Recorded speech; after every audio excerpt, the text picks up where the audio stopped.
এসে যাই। ও মা চলো চলো, বাইরে দেখো একটা অনেক বড় সাপ দেখা গেছে গর্তে, আমাদের ড্রেনের গর্তে, প্রায় অ্যানাকন্ডার মতো দেখতে। চলো না, চলো একটু দেখবে, চলো।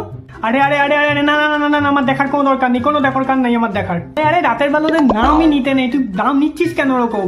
কোনো নাম নেওয়ার দরকার নেই, আর আমার দেখারও দরকার নেই, যা তুই এখান থেকে। अच्छा ठीक है। ও আচ্ছা আচ্ছা, রাতের বেলা এদের নাম নিতে নেই। ও আচ্ছা আচ্ছা, আমি জানতাম না ঠিক। A few moments later. ও মা, বলছি তোমার ফোন বাজছে, ফোনটা দেখে যাও কে করেছে। আরে তুই দেখ না কে ফোন করেছে, দেখ না, দেখে আমাকে বল। তুই বলতে পারবো না, তুমি এসে দেখে যাও। আরে কে ফোন করেছে দেখতে তোর এত সমস্যা হচ্ছে? আরে নাম উচ্চারণ করতে হবে না, নাম উচ্চারণ করতে হয় না বা করতে নেই, তুমি এসে দেখে যাও কে ফোন করেছে। আসো আসো, এসে দেখে যাও। কই দে দে দে দে দেখি, দে দে। এই যে এই যে এই যে এই যে এনাও এনাও এনাও, দে। আরে এই তো ছোট মাসি ফোন করছে, তোর নামটা বলতে কি সমস্যা হচ্ছিল? তা তুমিই তো বললে যে রাতের বেলা ওদের নাম উচ্চারণ করতে নেই। জানোয়ার ছেলে, আমি ভুলটা কি বললাম?